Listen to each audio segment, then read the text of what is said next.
नमस्कार। आकाशवाणी से प्रस्तुत है समाचार संध्या।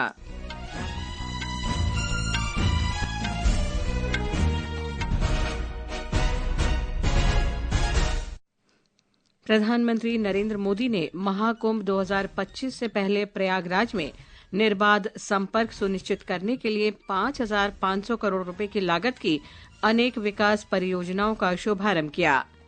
रक्षा मंत्री राजनाथ सिंह ने कहा, संविधान में किसी एक पार्टी का योगदान नहीं, बल्कि ये एक परिवर्तनकारी दस्तावेज है जो भारत के मूल मूल्यों को दर्शाता है। विदेश मंत्री एस जयशंकर ने आपसी हित के लिए संयुक्त अरब अमीरात के साथ रक्षा और सुरक्षा सहयोग बढ़ाने का आह्वान किया। भारत ने कनाडा में अपने 3 छात्रों की हत्या पर कनाडा सरकार के समक्ष चिंता व्यक्त की। भारतीय छात्रों से घृणा, अपराध की बढ़ती घटनाओं के बीच सतर्क रहने को कहा। फ्रांस में राजनीतिक उथल-पुथल के बीच फ्रांसवा बायरू को नया प्रधानमंत्री नियुक्त किया गया। मौसम विभाग के अनुसार अगले 2 से 3 दिन में उत्तर पश्चिम मध्य भारत में शीतलहर जारी रहने की संभावना। और भारत तथा ऑस्ट्रेलिया के बीच बॉर्डर गावस्कर ट्रॉफी का तीसरा टेस्ट कल से शुरू। समाचार संध्या के साथ मैं लवली निगम। प्रधानमंत्री नरेंद्र मोदी ने कहा है कि महाकुंभ 2025 एकता और समानता का ऐसा महायज्ञ होगा जो राष्ट्र का मार्गदर्शन करेगा और इसकी चर्चा पूरे विश्व में होगी। श्री मोदी आज प्रयागराज में संगम क्षेत्र में महाकुंभ 2025 का औपचारिक उद्घाटन करने के बाद जनसभा को संबोधित कर रहे थे। महाकुंभ आधिकारिक रूप से अगले वर्ष 13 जनवरी से 26 फरवरी तक होगा। इस अवसर पर प्रधानमंत्री ने लगभग 5,500 करोड़ रुपए की विकास परियोजनाओं का शुभारंभ किया। इनमें प्रयागराज में बुनियादी ढांचे को बढ़ावा देने और निर्बाध संपर्क प्रदान करने की विभिन्न रेल और सड़क योजनाएं शामिल हैं। इस अवसर पर प्रधानमंत्री ने कहा कि महाकुंभ भारत की प्राचीन सांस्कृतिक और आध्यात्मिक यात्रा का जीवंत प्रतीक है। महाकुंभ हजारों वर्ष पहले से चली आ रही हमारे देश की सांस्कृतिक आध्यात्मिक यात्रा का पुण्य और जीवंत प्रतीक है। एक ऐसा आयोजन जहां हर बार धर्म, ज्ञान, भक्ति और कला का दिव्य समागम होता है। प्रधानमंत्री ने इस अवसर पर प्रमुख मंदिरों के गलियारों का भी उद्घाटन किया। श्री मोदी ने स्वच्छ और निर्मल गंगा के लिए गंगा नदी में जाने वाले छोटे नालों को रोकने और उनकी दिशा बदलने और उनके पानी को उपचारित करने की परियोजना का भी उद्घाटन किया। महाकुंभ की तैयारियों के लिए नमामि गंगे कार्यक्रम को तेजी से आगे बढ़ाया गया है। प्रयागराज शहर के सैनिटेशन और वेस्ट मैनेजमेंट पर फोकस किया गया है। लोगों को जागरूक करने के लिए गंगा दूत, गंगा प्रहरी और गंगा मित्रों की नियुक्ति की गई है। इस बार 15,000 से ज्यादा मेरे सफाई कर्मी कुंभ की स्वच्छता को संभालने वाले हैं। प्रधानमंत्री ने कुंभ सहायक चैटबॉट का भी शुभारंभ किया, जिसमें महाकुंभ की गतिविधियों के बारे में श्रद्धालुओं को मार्गदर्शन और विस्तृत जानकारी प्रदान की जाएगी। उन्होंने कहा कि इस कुंभ को प्रौद्योगिकी और आर्टिफिशियल इंटेलिजेंस के संगम के लिए याद किया जाएगा। अभी मैंने कुंभ सहायक चैटबॉट को लॉन्च किया है। पहली बार कुंभ आयोजन में एआई, आर्टिफिशियल इंटेलिजेंस और चैटबॉट का प्रयोग होगा। एआई चैटबॉट 11 भारतीय भाषाओं में संवाद करने में सक्षम है। मेरा ये भी सुझाव है कि डेटा और टेक्नोलॉजी के इस संगम से ज्यादा लोगों को जोड़ा जाए। इससे पहले प्रधानमंत्री नरेंद्र मोदी आज दोपहर प्रयागराज पहुंचे और संगम तट, अक्षय वट वृक्ष, हनुमान मंदिर और सरस्वती कूप में पूजा अर्चना की। उन्होंने कुंभ की व्यवस्थाओं को देखने के लिए संगम क्षेत्र में क्रूज की यात्रा भी की। इस कुंभ में श्रद्धालुओं के लिए क्रूज सेवाएं उपलब्ध रहेंगी। भारतीय संविधान के 75 वर्षों की गौरवशाली यात्रा पर आज लोकसभा में विशेष चर्चा शुरू हुई। चर्चा की शुरुआत करते हुए रक्षा मंत्री राजनाथ सिंह ने कहा कि भारतीय संविधान सामाजिक, आर्थिक, राजनीतिक और सांस्कृतिक जीवन के सभी पहलुओं को रेखांकित करते हुए राष्ट्र निर्माण का मार्ग प्रशस्त करता है। श्री सिंह ने कहा कि संविधान में किसी एक पार्टी का योगदान नहीं है, बल्कि ये परिवर्तनकारी दस्तावेज है जो भारत के मूल्यों को दर्शाता है। विपक्षी पार्टी कांग्रेस की परोक्ष रूप से आलोचना करते हुए श्री सिंह ने कहा कि विपक्ष द्वारा हमेशा से ही संविधान की मूल भावना को नष्ट करने का प्रयास किया जा रहा है। कांग्रेस के मित्रों ने अनेक मौके पर संविधान और संवैधानिक भावनाओं का निरादर किया है। कांग्रेस पार्टी ने हमेशा संविधान को राजनीतिक हित साधने का एक माध्यम बनाया है और उसकी मूल भावना को तहस नहस करने का कांग्रेस ने काम किया है। विपक्ष के कई नेता संविधान की प्रति अपनी जेब में रखकर घूमते हैं। उन्होंने पीढ़ियों से अपने परिवार में संविधान को जेब में ही रखे, लेकिन अध्यक्ष महोदय, भारतीय जनता पार्टी संविधान को सिर माथे पर लगाती है। श्री राजनाथ सिंह ने कहा कि प्रधानमंत्री नरेंद्र मोदी के नेतृत्व में सरकार सबका साथ, सबका विकास, सबका विश्वास और सबका प्रयास की भावना से कार्य कर रही है। चर्चा में भाग लेते हुए कांग्रेस नेता प्रियंका गांधी वाड्रा ने कहा कि संविधान नागरिकों को सुरक्षित रखने का सुरक्षा कवच है।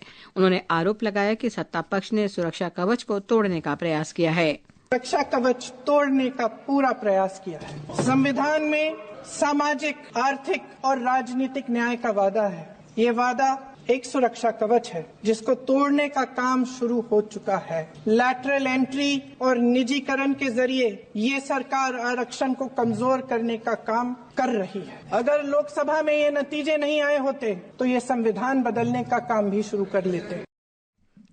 चर्चा में हिस्सा लेते हुए समाजवादी पार्टी के अखिलेश यादव ने कहा कि संविधान लोकतंत्र की आत्मा है।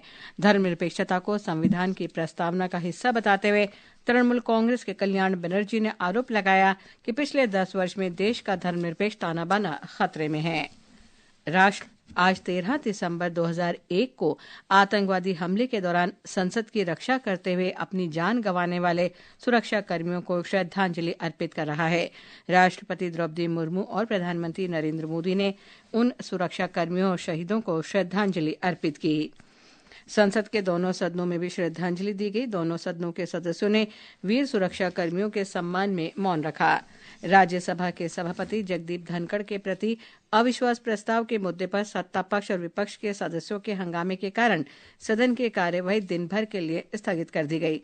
सभापति ने विपक्षी सदस्यों के व्यवहार और सदन के बाहर उनके आपत्तिजनक बयानों पर अप्रसन्नता व्यक्त की। विदेश मंत्री डॉक्टर सुब्रमण्यम जयशंकर ने आज लोकसभा में बताया कि पाकिस्तान की जेलों में लंबे समय से बंद 2639 मछुआरे रिहा किए गए हैं।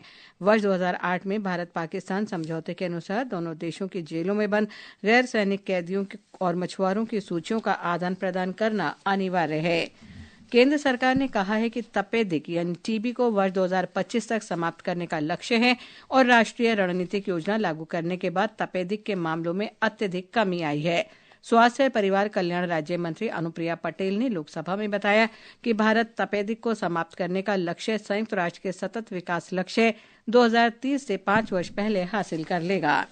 ये समाचार हमारी वेबसाइट www.newsonair.gov.in और हमारे न्यूज ऑन एआईआर ऐप पर भी उपलब्ध हैं। विदेश मंत्री डॉक्टर एस जयशंकर ने आपसी हित के लिए संयुक्त अरब अमीरात के साथ रक्षा और सुरक्षा सहयोग बढ़ाने की आवश्यकता पर बल दिया है। आज नई दिल्ली में भारत यूएई संयुक्त आयोग की 15वीं बैठक के उद्घाटन भाषण में विदेश मंत्री ने कहा कि क्षेत्र में स्थिरता, सुरक्षा और समृद्धि के संरक्षण और संवर्धन में भारत और संयुक्त अरब अमीरात के साझा हित हैं। India and UAE have common interest in preserving and promoting the stability, security and prosperity of our regions. Enhancing our defense and security cooperation will contribute to this common goal. Our bilateral military exercises enhance our camaraderie and the synergy between our armed forces. India is committed to scaling up these engagements for mutual benefit. इस अवसर पर UAE के विदेश मंत्री शेख अब्दुल्ला बिन जायद बिन सुल्तान Al Nahyan भी उपस्थित रहे। विदेश मंत्री डॉक्टर सुब्रमण्यम जयशंकर ने आशा व्यक्त की है कि बांग्लादेश अपने हित में ऐसे उपाय करेगा कि अल्पसंख्यक वहां सुरक्षित रह सकें। आज लोकसभा में पूरक प्रश्न के उत्तर में डॉक्टर जयशंकर ने कहा कि बांग्लादेश में अल्पसंख्यकों पर हुए अनेक हमले चिंता का विषय हैं और भारत ने बांग्लादेश के अधिकारियों का ध्यान इस तरफ आकृष्ट किया है। कनाडा में 3 भारतीय छात्रों की मृत्यु के मुद्दे पर विदेश मंत्रालय के प्रवक्ता रणधीर जायसवाल ने कहा है कि भारत ने 3 भारतीय छात्रों की मौत का मामला कनाडा के अधिकारियों के साथ उठाया है और देश में उसके उच्चायोग इन घटनाओं की गहन जांच के लिए स्थानीय अधिकारियों के संपर्क में है। इस मुद्दे पर संवाददाताओं के सवालों का जवाब देते हुए श्री जायसवाल ने कहा कि कनाडा में भारतीय नागरिकों, खासतौर पर छात्रों की सुरक्षा भारत के लिए सबसे महत्वपूर्ण है। उन्होंने कहा कि घृणा, अपराधों और हिंसा की बढ़ती घटनाओं के कारण कनाडा में सुरक्षा का माहौल बिगड़ने के साथ भारत ने अपने नागरिकों और छात्रों को अत्यधिक सावधानी बरतने और सतर्क रहने के लिए दिशा निर्देश जारी किए हैं। Safety and security and welfare of Indian nationals, in particular students, for us in Canada and elsewhere is a matter of paramount importance. Our High Commission in Ottawa and our consulates are in regular touch with local authorities for their welfare and for their safety. We have also issued advisory for our nationals and our students to exercise extreme caution and remain vigilant in view of the deteriorating security environment in Canada as a result of the growing incidence of hate crimes and criminal violence. Shri Randhir Jaiswal ने visa मुद्दे पर गलत सूचना अभियान चलाने के लिए Canada की मीडिया पर सवाल उठाए। फ्रांस के राष्ट्रपति इमैनुअल मैक्रोन ने आज पिछली सरकार को सत्ता से हटाने वाले अविश्वास प्रस्ताव के बाद मध्यमार्गी नेता फ्रांसवा बायरू को फ्रांस का नया प्रधानमंत्री नियुक्त किया है। फ्रांसवा बायरू इस साल चौथे प्रधानमंत्री हैं। 73 वर्षीय बायरू को सरकार संगठन और राजनीतिक उथल-पुथल के बीच स्थिरता लाने की जिम्मेदारी दी गई है। पिछले प्रधानमंत्री माइकल बार्नियर का कार्यकाल केवल 3 महीने का रहा और वे फ्रांस के इतिहास में सबसे कम समय तक पद पर रहने वाले प्रधानमंत्री बन गए हैं। ये समाचार आकाशवाणी से प्रसारित किए जा रहे हैं। मौसम विभाग ने अगले 2 से 3 दिन के दौरान उत्तर पश्चिम और मध्य भारत में शीतलहर जारी रहने के बाद उसके कम होने का अनुमान व्यक्त किया है। विभाग के अनुसार अगले 2 दिन जम्मू कश्मीर, लद्दाख, पंजाब, हरियाणा, चंडीगढ़, राजस्थान, उत्तर प्रदेश, मध्य प्रदेश और छत्तीसगढ़ के कुछ हिस्सों में शीतलहर की स्थिति बनी रहेगी। पूर्वी भारत के गांगे, पश्चिम बंगाल, बिहार और झारखंड में भी कल तक ऐसी ही स्थिति बनी रहेगी। भारत और ऑस्ट्रेलिया के बीच बॉर्डर गावस्कर क्रिकेट ट्रॉफी का तीसरा मैच कल से ब्रिस्बेन के गाबा में खेला जाएगा। भारतीय समयानुसार ये मैच सुबह 5:50 पर शुरू होगा। 5 क्रिकेट टेस्ट मैचों की श्रृंखला में दोनों टीमें एक-एक मैच जीतकर बराबरी पर हैं। अंत में मुख्य समाचार एक बार फिर। प्रधानमंत्री नरेंद्र मोदी ने महाकुंभ 2025 से पहले प्रयागराज में निर्बाध संपर्क सुनिश्चित करने के लिए 5,500 करोड़ रुपए की लागत की अनेक विकास परियोजनाओं का शुभारंभ किया। रक्षा मंत्री राजनाथ सिंह ने कहा, संविधान किसी एक पार्टी का योगदान नहीं बल्कि एक परिवर्तनकारी दस्तावेज है जो भारत के मूल मूल्यों को दर्शाता है। विदेश मंत्री एस जयशंकर ने आपसी हित के लिए संयुक्त अरब अमीरात के साथ रक्षा सुरक्षा सहयोग बढ़ाने का आह्वान किया। भारत ने कनाडा में अपने 3 छात्रों की हत्या पर कनाडा सरकार के समक्ष चिंता व्यक्त की। भारतीय छात्रों से घृणा, अपराध की बढ़ती घटनाओं के बीच सतर्क रहने को कहा। फ्रांस में राजनीतिक उथल-पुथल के बीच फ्रांसवा बायरू को नया प्रधानमंत्री नियुक्त किया गया। इसके साथ ही समाचार संध्या का ये अंक समाप्त हुआ। नमस्कार।